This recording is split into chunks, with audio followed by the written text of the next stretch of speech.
संतप्त मानस शांत हूँ, जिनके गुणों के गान में वे वर्धमान महान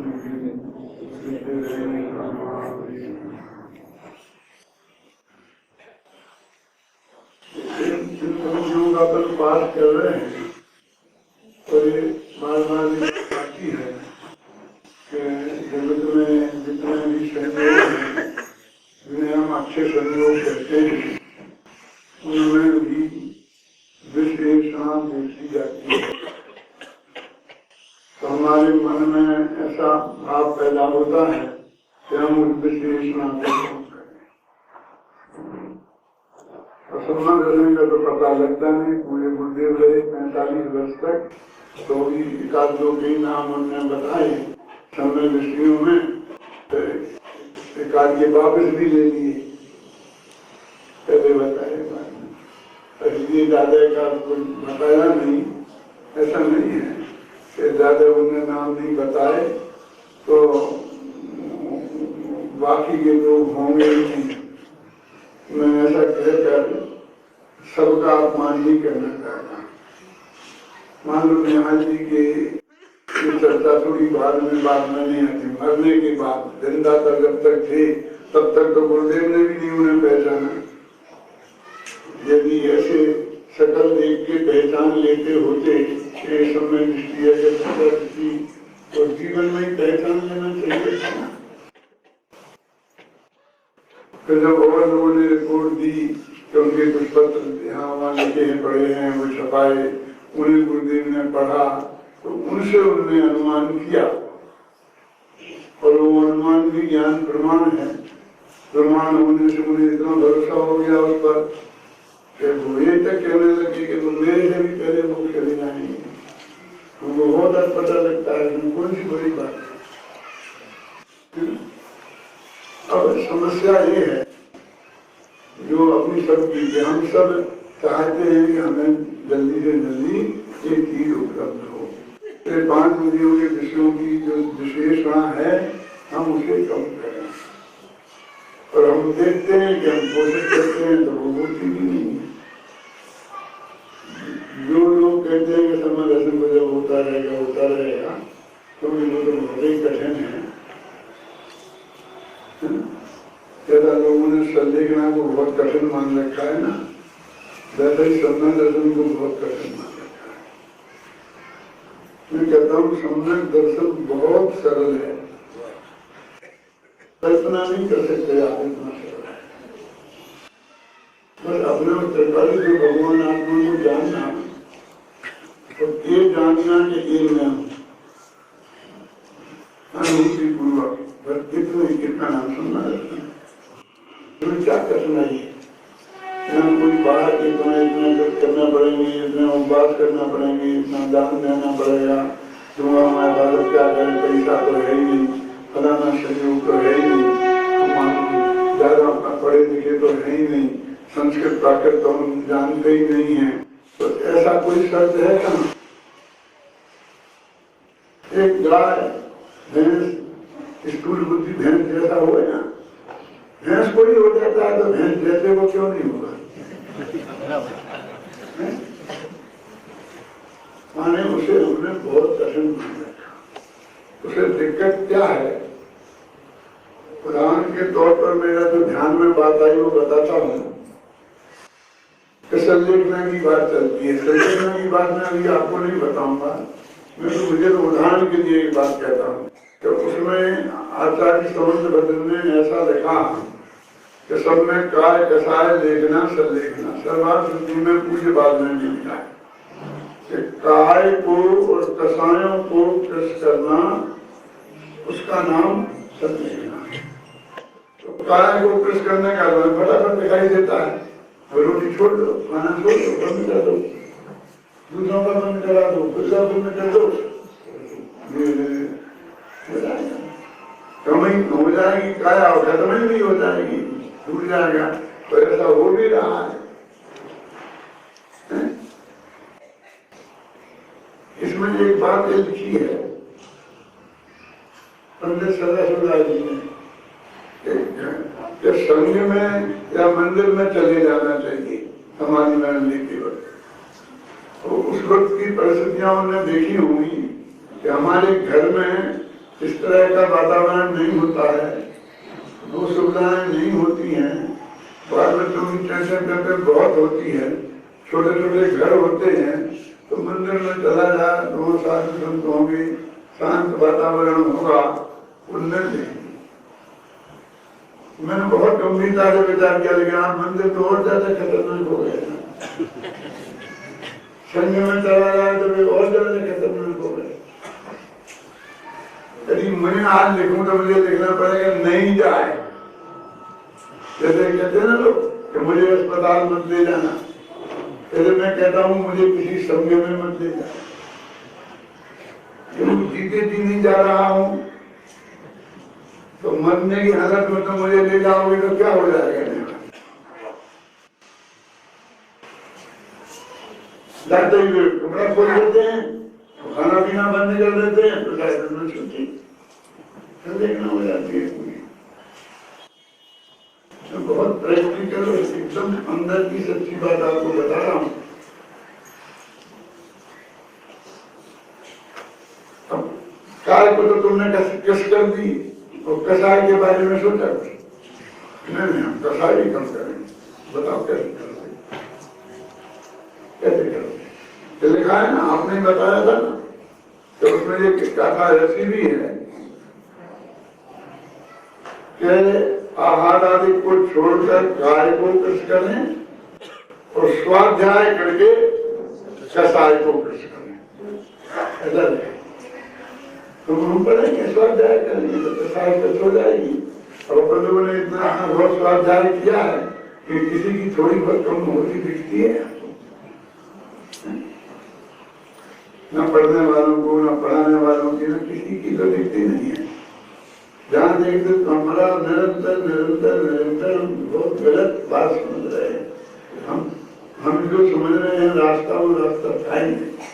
कसाई का तो नियम है कि सोने का, कि पहले अनंतानबंदी कसाई खत्म होती है, फिर अपत्या खानापान खत्म होती है। ऐसा हो ही नहीं सकता कि अनंतानबंदी बनी रहे और अपत्या खानापान है, प्रत्या खानापान या संतुलन खत्म हो जाए।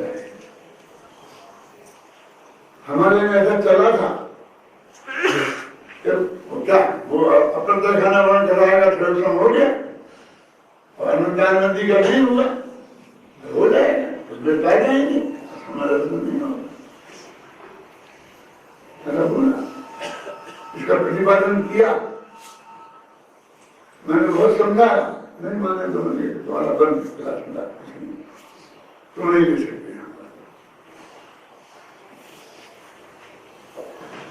क्योंकि ये तो वज्र जैसा नियम है कि पहले अनंतानबंदी जाएगी, फिर प्रत्या खाना बन जाएगी, फिर प्रत्या खाना बन जाएगी, समझ गया ना? और अनंतानबंदी कैसे जाएगी और तब जाएगी, तो मिथ्यात्व जाएगा तब जाएगी। वो मिथ्यात्व के साथ ही जाती है, और मिथ्यात्व कब जाएगा कि समादर्शन होगा तब जाएगा। अब वो समादर्शन चले यहाँ पर कि उसके बिना तो कसाई कम हो ही नहीं सकती, और हम उसकी बात को छोड़ के और कसाई कम करने की बात कहते हैं, फिर कहते बंद कर दो। बहुत होता है मेरे आसपास, तरह तरह ही होता है, ऐसा नहीं कह रहा हूं मैं, जब कसाई बंद कर दो तो बंद करने से कुछ नहीं होता है, और बंद भी नहीं होती तुम्हारे करने से, क्योंकि इसका नियम है कि मंद से तीव्र, तीव्र से मंद, तीव्र से मंद, ऐसी निरंतर हुआ ही करती है। क्या शुभ से अशुभ, अशुभ से शुभ तुम्हारे प्रयत्न से होता है, ऐसा नहीं है। अंतर मुहूर्त से डाले तीव्र कसाई नहीं रह सकती है। यदि रह जाए तो तुम्हारा शरीर जल के खाक हो जाएगा। जब गुस्सा आता है 5 मिनट को, यदि वो गुस्सा 8 घंटा रह जाए तो सारा शरीर जल के खाक हो जाएगा। तुम्हें अस्पताल में ले जाकर जलाना नहीं पड़ेगा, आग लग जाती है इतनी, वो तो ऑटोमेटिक ही कम होती है, मंद होती है कसाय।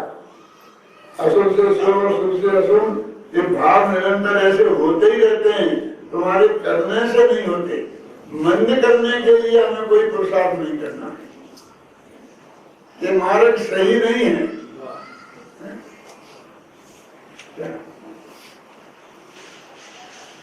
एक ही मार्ग है।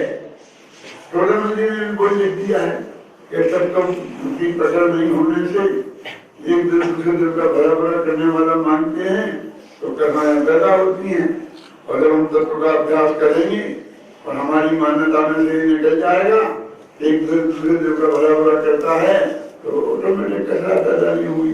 हम ऐसा मानते तुमने हमारा बुरा किया इसलिए तो तुमसे हमें कथा होती है। जब मैं हमें मानने लग जाएंगे कि कोई किसी का भला बुरा कर ही नहीं सकता, कि तुम करते हमारे आंखों के सामने करते देखा, या बिल्कुल आंखों के सामने कर रहा होगा वो बुरा तुम्हारा, लेकिन फिर भी हम नहीं मानते क्योंकि हमारे शास्त्र में लिखा है कि कोई किसी का कर नहीं सकता। वो तुम्हारे ही पाप का उदय होगा कि उसने आग लगाते हमने देखा ना, मानसिक चिड़ी लगाते और आग लगाते हमारे कपड़ों में, तो देखा होगा।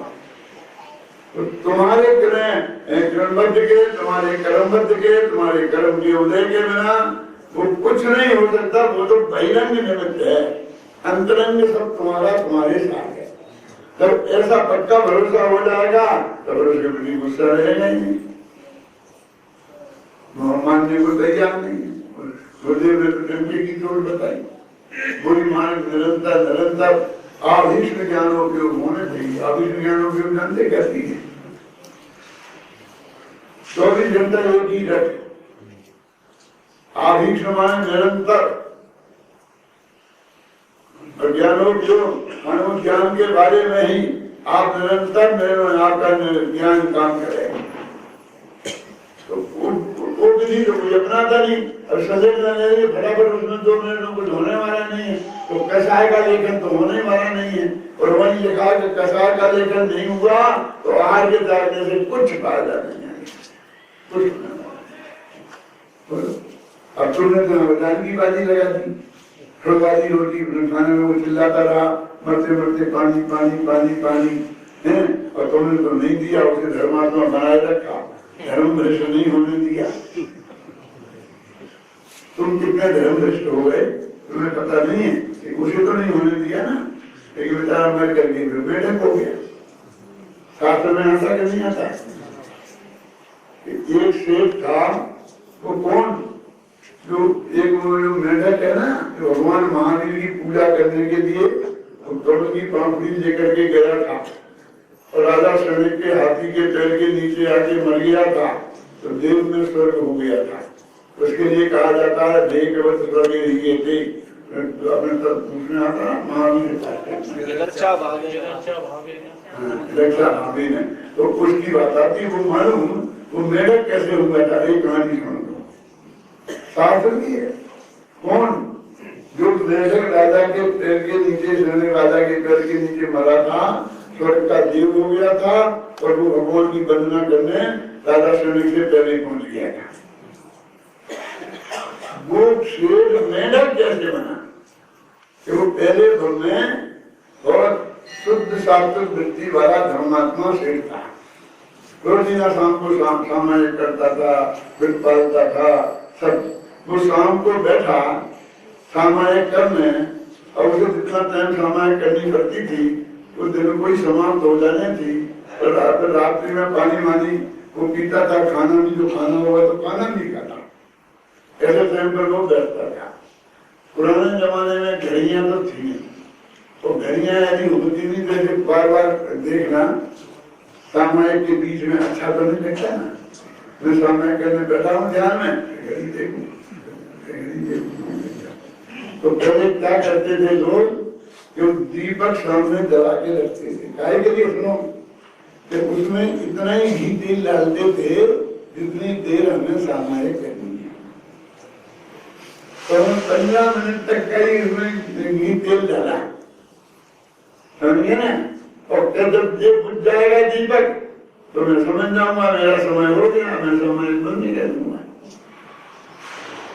सेठानी ने देखा कि आज सेठ जी खुद अपने हाथ से दीपक जला के उसमें अपने हाथ से घी डाल के और सामने रख करके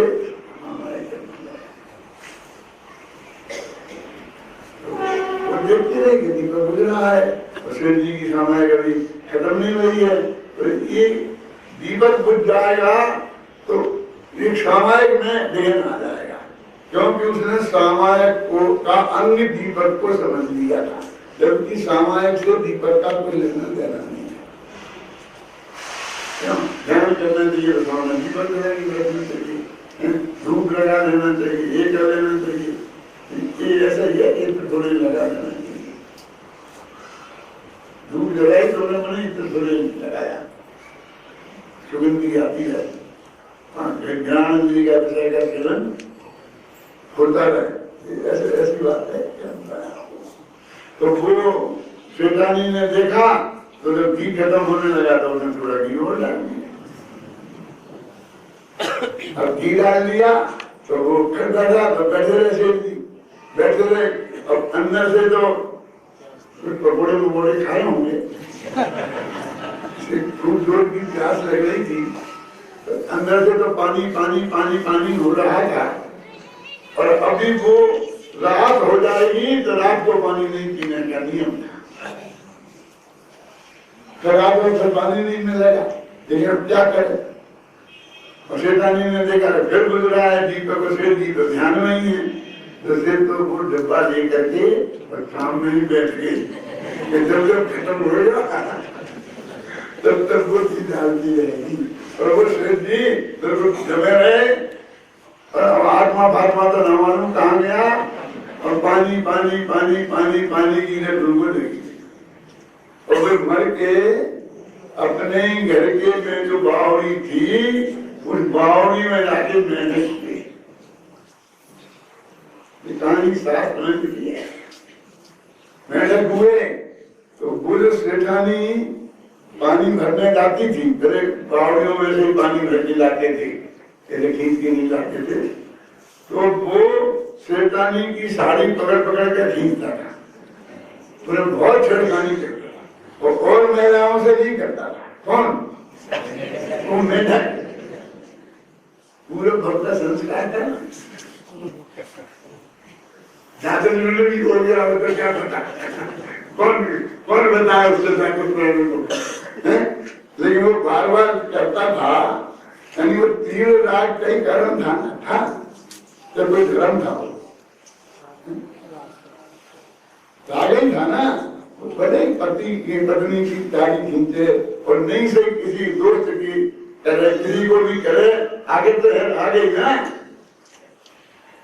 तो मुनि महाराज के पास गई वो पत्नी और कहा कि एक मेढक है, वो इस तरह मुझे परेशान करता है, और कोई महिलाएं बहुत जाती हैं और किसी से कुछ नहीं बोलता, अनुमति तो था, पर स्त्री की तरफ तो निगाह नहीं डालता था। क्यों? स्त्री की तरफ ही डालता था, लेकिन अब वो उसकी स्वस्थी रह गई थी, और बदल जाने के बाद में जो अपनी पत्नी बनी रहेगी, क्यों नहीं रहेगी?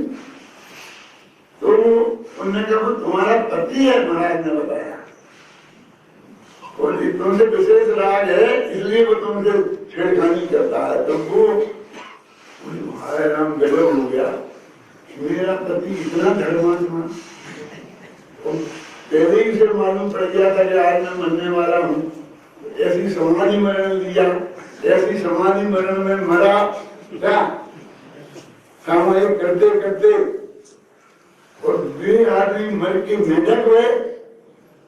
मैं तो सुना था कि जैन धर्म चिंतामणि रत्न है, आज मेरा सब भरोसा खत्म हो गया। क्यों हो गया? कि तूने जैसा माना था बस धर्म जैन धर्म ऐसा कहते ही नहीं, तूने मान लिया था। तो उन्होंने कहा महाराज ने कि जैन धर्म तो चिंतामणि ही है, उसने जो चिंता की, चिंतन किया, क्या पानी पानी पानी पानी पानी पानी, तो ऐसी जगह मिली कि जहाँ नीचे पानी, ऊपर पानी, अगल में पानी, बगल में पानी, पेट में पानी, पानी पानी पानी पानी। क्यों? जो सोचा वो मिल गया ना, उसी को तो चिंतामणि रत्न कहते हैं। अब ऐसी जबरदस्ती की पाए तो वो ऐसे हालत होता है। अब मैं आपसे पूछता हूँ कि आप गंभीरता से विचार करो कि वो मेढक की प्रतिज्ञा पड़ गई कि नहीं पड़ी? तो बराबर से दिए बिल्कुल नहीं चुकी। सबने देखा तो सबने क्या माना कि श्वेत जी कितनी कड़क अपनी प्रतिज्ञा के पालने वाले थे, माने उसकी प्रतिज्ञा भंग नहीं हुई। ऐसा ही सब जने कहते हैं ना। अब मैं कहता हूँ कि उनके मन में पानी पानी आ गया, जबान से पानी पानी की लत लग गई, समझ गया ना? अब कहाँ बचा वो? प्रतिज्ञा तो भंग हो ही गई। प्रतिज्ञा आत्मा का अनुभव करूंगा, सामायिक करने की प्रतिज्ञा करी थी। 1979 में गाथा में तो ये लिखा कि जब बुनियाद कोई बनता है तो उसने परम शुद्धोपयोग की प्रतिज्ञा की थी और उसके बदले में शुभ भाव की कौन करेगा? अभिसारिका, उसके चक्कर में पड़ गया। तो ये वो प्रतिज्ञा तो भंग हो ही गई। जब मैंने रात का पानी छोड़ दिया और फिर मुझे रात के 10 बजे बहुत जोर की प्यास लगी, ऐसा निकले प्राण निकलते हैं, तो मैंने कहा ज्यादा निकला पानी लाना। कहीं ज्यादा और पानी पिया। अब क्या करोगे पानी पी के? नरक में जाओगे तो वर्षों नहीं मिलेगा। इसलिए तुम ऐसा करो तो पानी की सुनो करो, अभी आत्मा का ध्यान करो। ये मुझे उपदेश देगा, पानी नहीं देगा। क्यों? तो मैं आपका धर्म भ्रष्ट नहीं होने दूंगा, यही बचाएगा मेरा धर्म। अरे मेरे मन में आ गई बात तो मैंने पानी में बोल दिया तो मनोवचन में तो आ ही गई। अभी कहाँ रही? रिश्तों में हो ही गया। अब तो तू मुझे क्या संभाल रहा है? क्या बचा है मुझे बताओ? और मन वचन में तो भ्रष्ट हो ही गया और काल से पीने को तैयार था। अब तुमने दिया नहीं, मैं उठ उठा नहीं सकता, क्या करें? मेरा बच्चा था तो मैं जाकर उठा के पी लेता। बोलते रहते क्या होता? वो तो मेरी कमजोरी के कारण मैंने नहीं पी सका। अब तेरे पर अधीन हो गया ना, क्या तेरे से मांग रहा हूं तो तुम जो समझ में आ गया तेरे करेगा। अरे इसे कुछ नहीं होता। वो कसाय कम तो वो अनंतानुबंधी जाएगी तो, और उसका उपाय तो प्रेम लब्धि है, उसका उपाय तो आत्मा का ध्यान है। तो वो तो है ही नहीं, वो तो तुमने अपना लक्ष्य में से ही हटा दिया। क्यों? समझ प्राप्ति का तो लक्ष्य छोड़ दिया और रखा भी है। तो जाकर सोना में जाकर कोठी खोजते फिरते हैं कि किस कोठी में हुआ था न्यायाधीश को सोना दे, उस कोठी में समझ भरा पड़ा है तो तू जरा गुजरा ना तो तेरे को भी हो जाएगा। मूर्खों को क्या बदलना? उसकी वजह यदि उन्हें हुआ था तो अपने उग्र पुरुषार्थ से हुआ था, अपने अंदर से हुआ था, सही मार्ग से हुआ था। बुद्धवाणी में जो बताया है, और वो कहीं भी हो सकता था। उस क्षेत्र से क्या लेना देना है उसका? हम कहीं क्षेत्र से बन जाते, विकास से बन जाते, इतने बन जाते। तो इतने बजे से इतना बजे तक हुआ था। तो सुबह में 5 बजे हुआ था, भगवान वहां भी बोल गए थे। हम तो बिल्कुल 5 बजे सूरज की किरणें बाकी है पहले ही चले जाते। कि मैं तो 4 बजे नींद खुल गई थी, तो मैं तो 4 बजे फिर चला गया। हम कभी समय साध रहे, 8 बजे तो कोई नहीं साध रहा है। कभी क्षेत्र साध रहे, कहीं काल साध रहे। इस क्षेत्र काल से क्या हुआ? तेरा क्षेत्र काल अलग है, स्वकाल अलग है, स्वक्षेत्र अलग है, और परब्रह्म का क्षेत्र काल।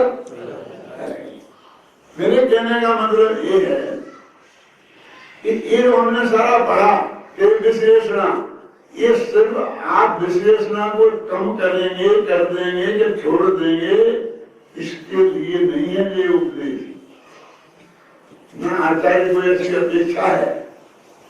क्यों? क्योंकि वे बहुत अच्छी तरह जानते हैं कि ये तो विश्लेषणा तो भूमिका के अनुसार ही कम होती है।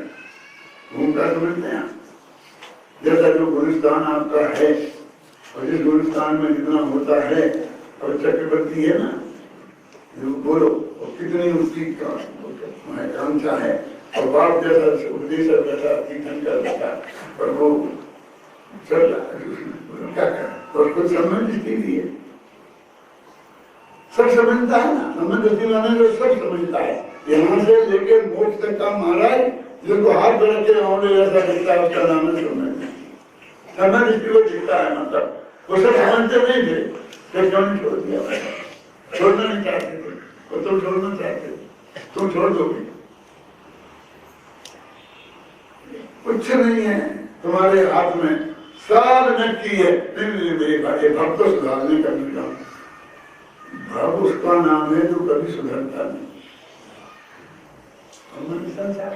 संसार को सुधार देगा। थोड़ा अच्छा भक्त तो मिल जाएगा ना। कोई भव अच्छा नहीं होता। तुमने सुना नहीं है कि देव सेवा सिद्धि का वो भक्ति है, वो भी अच्छा नहीं है। अब तुम 100 पहाड़ों में से एक पहाड़ी छापने लग गया, नहीं है तुम्हें चक्कर। पड़ा समझते हैं, पहाड़ा समझते हैं। जो भैंस होता, भैंस के बच्चे को बोलते हैं ना, वो जेंट्स तो 100 पहाड़े हैं। तो कोई ऐसा होशियार आदमी यहाँ है कि उनमें से एक पहाड़ी छान के ले आए, क्या एक पहाड़ी छान के ला सकता है कोई? अरे तो पहाड़े ही पहाड़े हैं, उनमें से कहाँ से छटेगी? है ही नहीं पहाड़ी, उसमें से तो जाएगा कहाँ से वो? तो जहाँ जो जिस मार्ग से वो होता ही नहीं है, उस मार्ग में लग रहा है, तो ये कैसे मिल जाएगा? न सलेखना होने वाली है, छोड़ क्या दो, तुम करते क्या हो, छोड़ दोगे? सही चीज समझ के करने की बात हम कर रहे हैं। हम छोड़ देंगे की धमकी हमें मत दो, कल छोड़ते थे तो आज छोड़ दो, हम तो यही चाहते हैं। वस्तु का स्वरूप क्या है?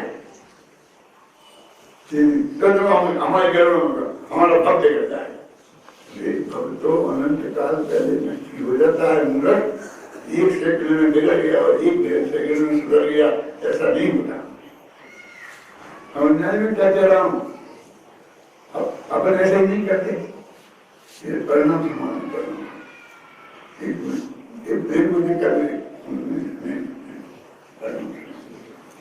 ऐसे नहीं समझते परिणाम।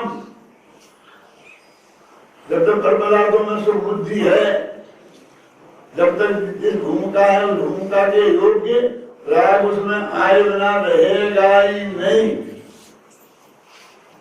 सारी दुनिया मिलके, सारे तीर्थंकर और चक्रवर्ती मिलके नहीं रोक सकते।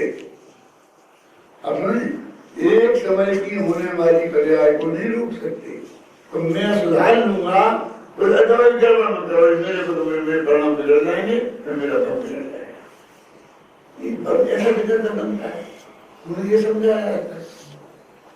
भगवान आदिनाथ ने तेरे को देख लिया था कि तुम इस भव से इस भव में जाएगा, तो वहां से किस में जाएगा और वहां से किस में जाएगा। ऐसे जितने भव होंगे वो सब उन्होंने जान लिए, और उनमें रंज मात्र परिवर्तन तेरे इस विकल्प से नहीं होने वाला है।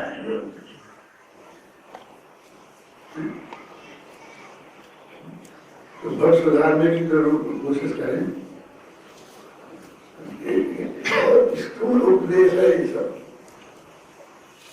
विकल्प जाल खड़ा करने की बातें है ना। आत्मा का अनुभव तो विकल्प जाल के अभाव में होता है, सर्व प्रकार के बोझे के अभाव में होता है। किसी भी प्रकार का बोझा हमें नहीं रखना है। जैसे कौन सा भव है तो बहुत बढ़िया है और हमें वो चाहिए। जिस भव में जाओगे, सुर में जाओगे, हार में जाओगे, सब जाओगे, सर्वा सिद्धि में जाओगे, सब जगह विश्लेषणा तुम्हें मिलेगी और वो एक लेवल की अलग लेवल भी मिलती है। तो 14 गुणस्थान में जितनी होती है वो उतनी ही तो उसकी एक ऊपर का भी और नीचे का दोनों का तो है। समझ गए क्या कह रहा हूँ? रेंज है, उस रेंज में ही होगा, कभी कम कभी ज्यादा। थोड़ा तो त्याग दें, थोड़ा तो कर दें, ये पानी को छोड़ दूं, रात में नहीं सही छोड़। मैं यही कह रहा हूँ कि नहीं छोड़ना, नहीं छोड़ करके कि तुम बहुत कोई बड़ा कमाल नहीं कर लोगे। छोड़ा रहेगा तो तुम्हारा कोई स्वर्गादि का भंग होगा, इसलिए तुम्हें ऐसे विकल्प आ रहे हैं। और जब तुम्हें छोड़ने की बुद्धि आ गई तो समझ लो कि अभी तो नरक आदि का भाव आ गया है।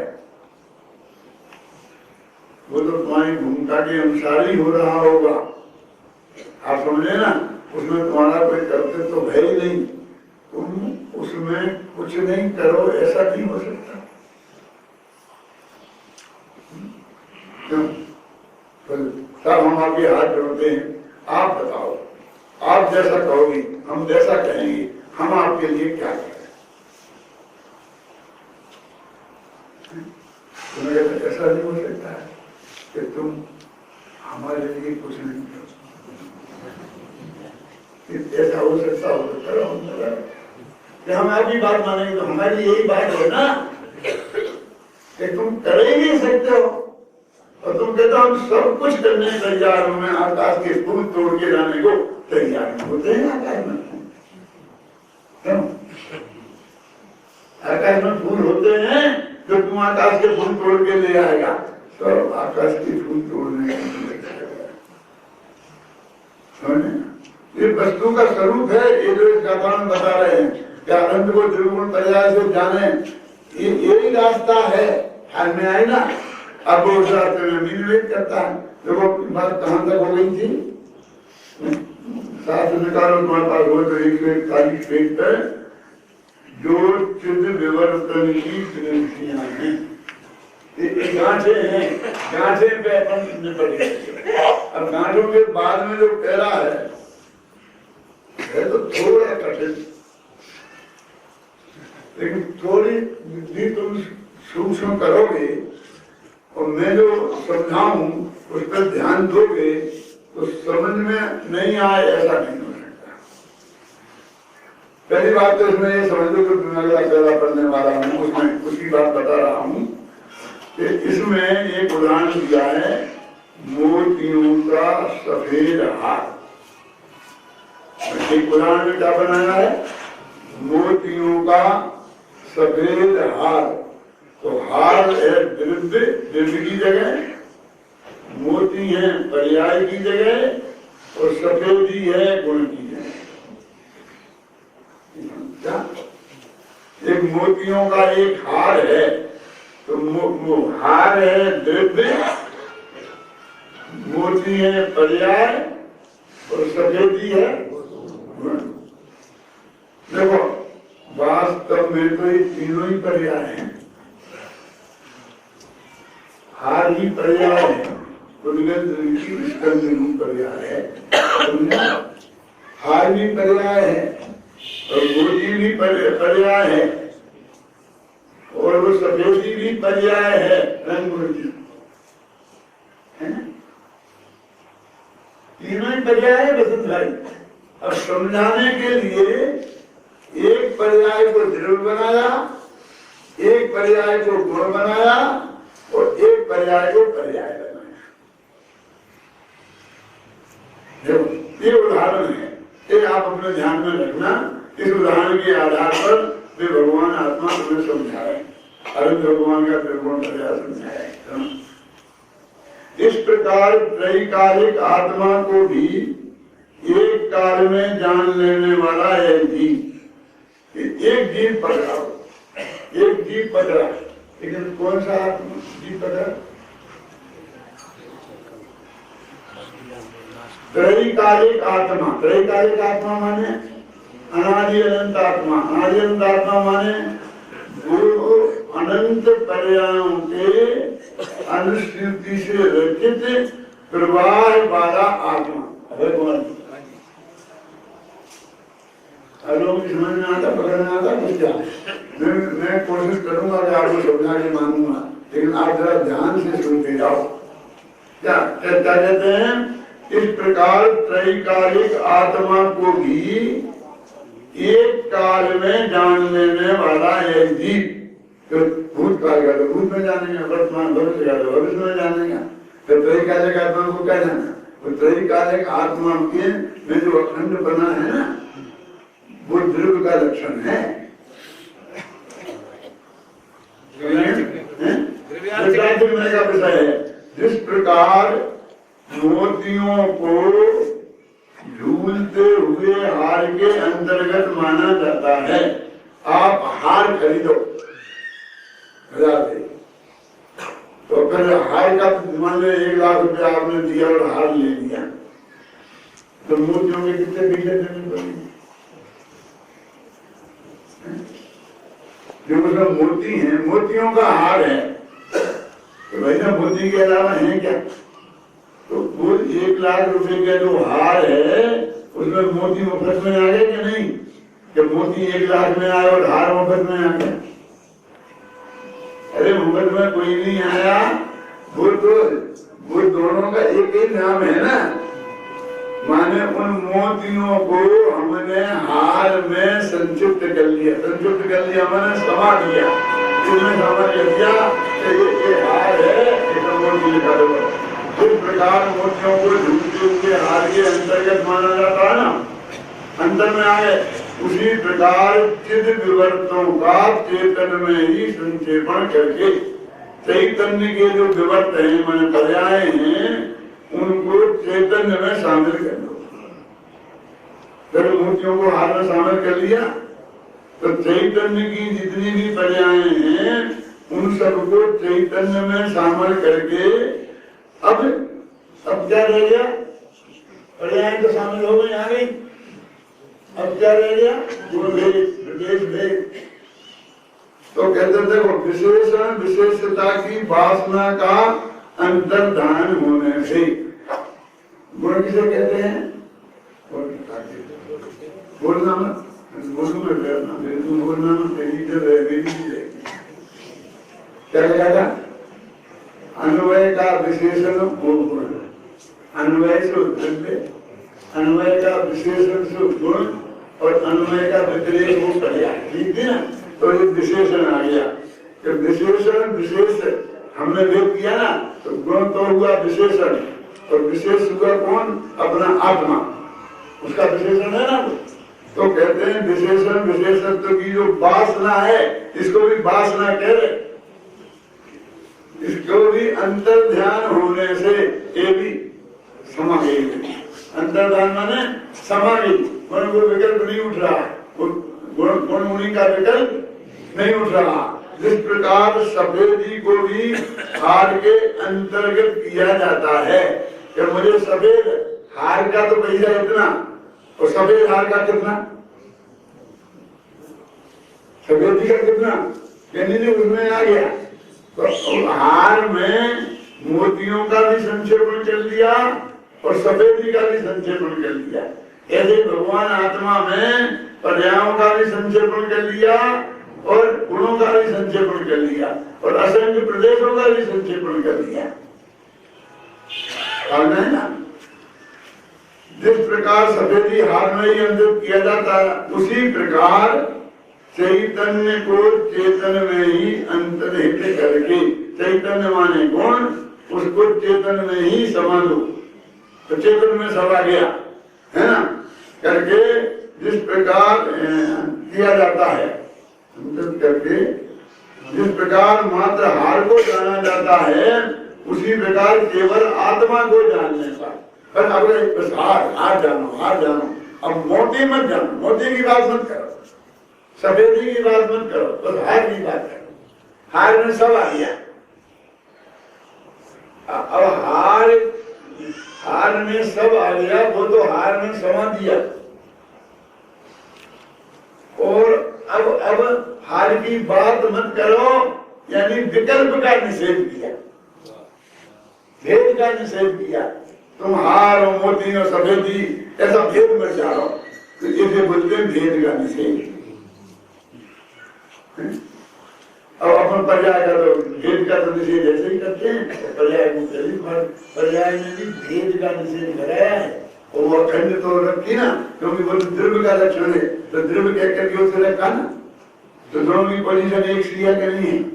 जो अपने एक चक्कर चलता है ना, वह पर्याय की तो एकदम छुट्टी, और गुण का तो भेद निकाला है, गुण भेद निकाला है, तो ये ऐसे पर्याय भेद भी निकाला है, और दोनों का अभेद संक्षेपण करके गुण रखा है। जानने पर उसके उत्तरोत्तर क्षण में, अब एक कैसे होगा तुम्हारा नाम, कर्म का नाश, प्रकार का नाश, एक कैसे होगा वो बता रहे।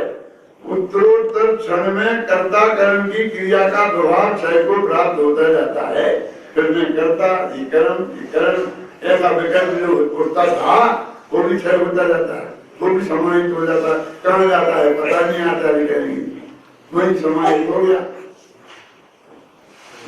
इसलिए निष्क्रिय चिन्मात्र भाव को प्राप्त होता है। कृष्ण कहते हैं निष्क्रिय चिन्मय, वो चिन्मय भगवान आत्मा है, वो निष्क्रिय है, वो रह गया।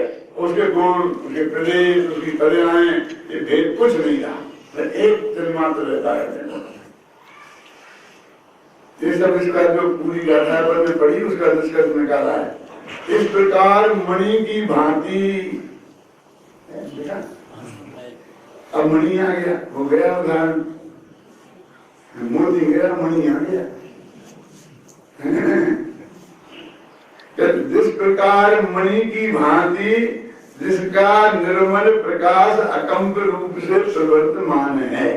मणि का क्या उदाहरण दिया है, देखो, एक होता है दीपक, जो तेल का दीपक जलाते हैं ना, तो उसमें हवा लगती है तो ऐसे से लो जो है वो लबर पाती है, समझ में आए ना। तो वो कहते हैं कि मणि दीप ऐसा होता है कि उसकी जो वो किरण है वो एकदम झूलती नहीं है।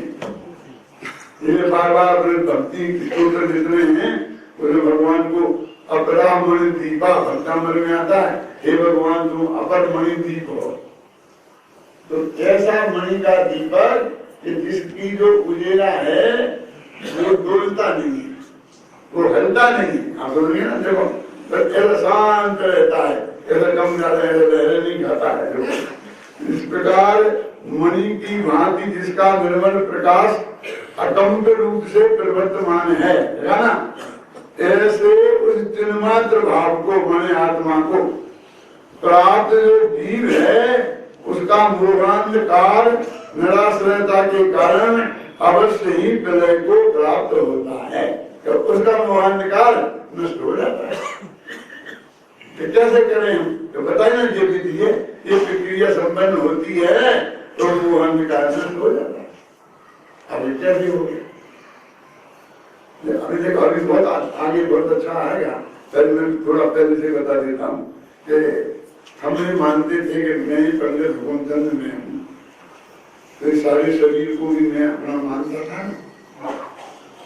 अब मैंने माना कि मैं तो त्रिकाली तो भगवान आत्मा हूँ।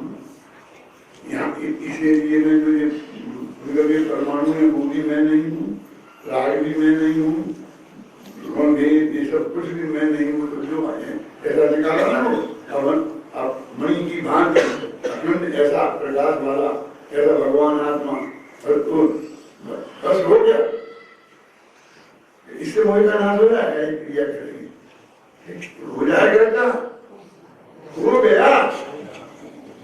आप समझ गए ना, क्योंकि इसी का नाम तो मोह था। हम इनमें अपनापन कर रहे थे, अब हमने जान ली कि ये मैं नहीं हूँ, और ये जो चैतन्य का पिंड है ये मैं हूँ, इसमें अपनापन हुआ, तो इसमें उनमें अपनापन होना था, कोई नाम का मोह, और उनका नाश हो गया, तो अपने में अपनापन हो गया, तो उनका नाश हो गया। ये विधि तो ऐसी है। बोलो, जिसमें आप कितने उपास करना, कितने व्रत करना, फिर यदि सीधी रखना कि टेढ़ी चलेगा, बोलो ये करना। कि इतनी तो भाषा है, इसलिए इतनी मेहनत आपको हमें करनी पड़ रही है। भाषा की जरूरत नहीं है। सीधी सच्ची बात है कि अनादिकाल से जिन पदार्थों में हमने अपनापन किया, वे मैं नहीं हूँ, और उनसे भिन्न एक प्रकार की जो भगवान आत्मा है जो आज मेरी निगाह में आया, पर वो मैं हूँ। इतना होने का नाम मोह का नाश है, इतने का नाम समय दर्शन का नाम है। कभी वो शर्तें जो रखती जाती है ना, ये अगर हमने जान दिया तो हो गया, हमने तो समय दर्शन तो हो गया, तो क्या तकलीफ है? समय दर्शन तो नहीं होना चाहिए, पर वो एकाध को ही होना चाहिए। उसमें लिखा है एकाध को ही अनर्थ नहीं हो जाएगा। गुरुदेव जी बस 2-3 को होगा, और अब उसके बाद 20 को हो जाएगा। हम गुरुदेव प्रार्थना नहीं। एक आदमी था, सितंबर वैसा पैगम्बर नहीं था, कह रहा था कि मैंने 6 महीने के उपास किए, मैं 7 महीने के भी कर सकता था, लेकिन मैंने इसलिए नहीं किए क्योंकि महावीर ने 6 महीने का किया था, तो महावीर का अपमान हो जाता, तो उसे महावीर की इज्जत बचाने के लिए नहीं किया।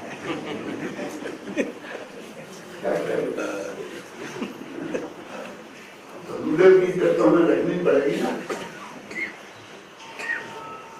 जब हम कहीं कह रहे हैं तो गुरुदेव में 1-2 ही हुए, हमारे बिल्कुल नहीं हो।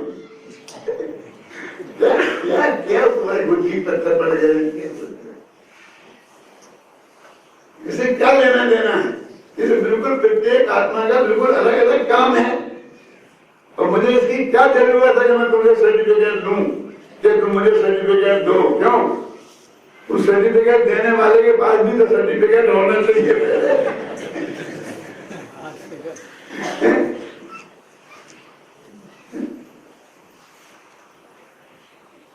मैंने राजकोट की भरी सभा में पंडाल बना था, डंके की चोट कहा था कि जिन लोगों को समय दर्शन होने का भ्रम है, कभी समय दृष्टि है, उनको मैं शास्त्र के आधार पर सिद्ध करता हूं कि वे समय दृष्टि नहीं है। जो भी उनका आचरण है, जो भी उनकी प्रवृत्ति है, मैं सिद्ध करता हूं, गारंटी है, शास्त्र के आधार पर। और दूसरी मैं घोषणा नहीं करना चाहता हूं कि मैं समय दृष्टि हूं, लेकिन मैं ये घोषणा करता हूं आप सबसे कि मैं समय दृष्टि नहीं हूं। आगम के आधार पर आप सबको मैं का लाल सिद्ध करके बताए। कोई नहीं है समझने क्या था? करो वसंत भाई,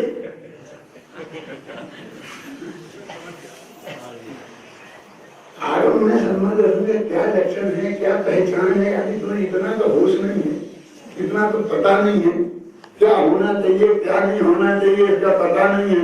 आप समझ रहे हैं ना? वो कोई कुछ होकर जा रहा है, ऐसे विकल्प होते ही नहीं, जैसे विकल्पों की बात तुम करते हो। क्या मतलब है? जो इसमें कितना क्लियर लिखा है, यह गाथा अत्यंत महत्वपूर्ण है। नहीं जो ऊपरी पढ़ते हैं, ऐसे उस चिन्मय मात्र भाव को प्राप्त जीव मोहांधकार निराश्रयता के कारण अवश्य ही प्रलय को प्राप्त होता है। वो मोहांधकार जो है वो अपने आप ही नष्ट हो जाएगा, क्योंकि उसके लिए कोई आश्रय बचा ही नहीं। आश्रय क्या था उसका? कि मैं पर को अपना मानता था, कि उसकी जान थी, ये आश्रय था उसका। अब मैंने अपने पर को अपना मानना छोड़ दिया, अब वो कैसे रखे? निराश्रयता के कारण अपने आप चला गया। देखो यदि ऐसा है, देखो ये कहा अवश्य ही प्रलय को प्राप्त होता है। प्रलय लिखा ना, वो लिखा लय क्षय को प्राप्त हो जाता है। यदि ऐसा है, आचार्य खुद ही ने लिखा कि ऐसा है, और फिर खुद ही ये भी लगा है, उन्होंने लिखा कि ऐसा है ऊपर। और यदि ऐसा है तो मोह की सेना को जीतने का उपाय प्राप्त कर लिया है, पर मैंने मोह को जीतने का उपाय प्राप्त कर लिया। समाज में काय के लिए सम्मान दर्शन चाहिए ना, मुक्ति का मार्ग चाहिए ना, सबसे पहले तो सम्मान रसन ही होगा ना, तो वही चाहिए ना। तो ऐसा भी प्रश्न करो कि सम्मान रसन हो, आपको तो होता नहीं है, बहुत कोशिश कर लीजिए, अब मुझे एक गर्व रखो, अब तो समाज में करो, इसे स्वर्ग तो मिल जाएगा। अरे स्वर्ग के लिए क्यों लुभा रहे हो? स्वर्ग के लिए तो मैं आपको गारंटी देता हूँ कि आप सब लोग देवगति में जाने वाले हैं, उससे लिख के ले लो। और नहीं गए तो क्या करोगे? मुझे हाथी पे चढ़ाओगे? लेकिन मैं गारंटी दे रहा हूँ, आगम प्रमाण की, आपको घबराना नहीं। अभी यही सब देवगति में जाने वाले हैं। क्यों? जो आदमी निकला है, जिस बाजार में आया है ना, तो 2000 सागर कुछ अधिक के लिए आया है। तो 2000 सागर में 2/3, 2/3 तो देवगति में रहेगा और 1/3 नरक में रहेगा, और जो कुछ अधिक है उनमें मनुष्य गति आएगी। तो 2/3 देवगति में रहना है, तो इतने अधिक जीव देवगति में जाएंगे तभी तो होगा ना, इतने अधिक देव होते होंगे ना।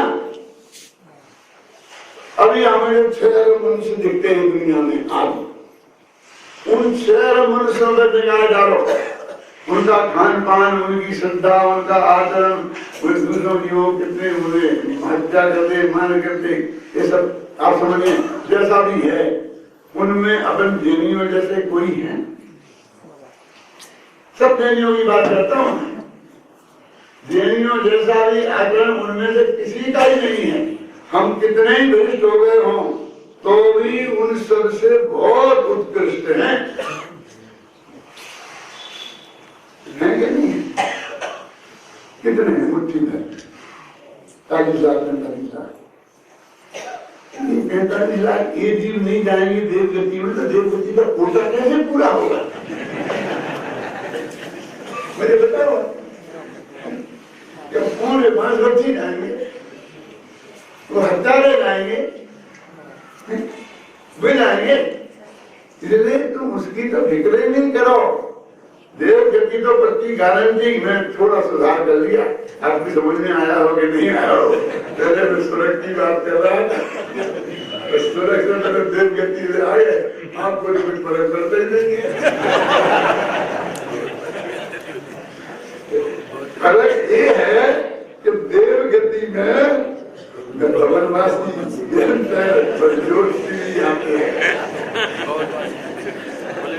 बहुत ज्यादा है इनकी संख्या, समझे ना? अधिकांश जैनियों से मर के बेहतर ही होने वाले हैं, होने वाले हैं। अब आप देखो यहाँ जाए वो मेरे दादी होगी, तो मेरे बाबा हो गए, मेरा फलाना हो गया, सबको जाके उन्हें बहुत हो गए, तो आते दिखते हैं, वो सब झूठे नहीं है, वो सच्चे हैं। समझ रहे ना? क्योंकि समय दर्शन तो है, जिसे भी दादा कोई वाली बात हो, और एक सामान्य पुण्य की बात है, तो सामान्य पुण्य तो सबके पास है। पुण्य से चले जाएंगे देवगति में।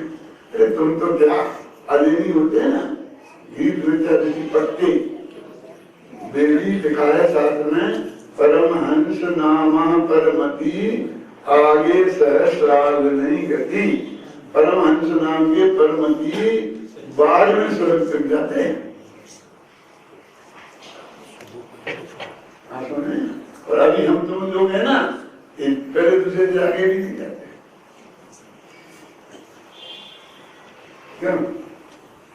अब तो आ गया, लोग 16वें स्वर्ग तक आ गया, कोई 12वें तक आ गया, कोई 16वें स्वर्ग तक आ गया, पंडितों ने निकाल दी राय।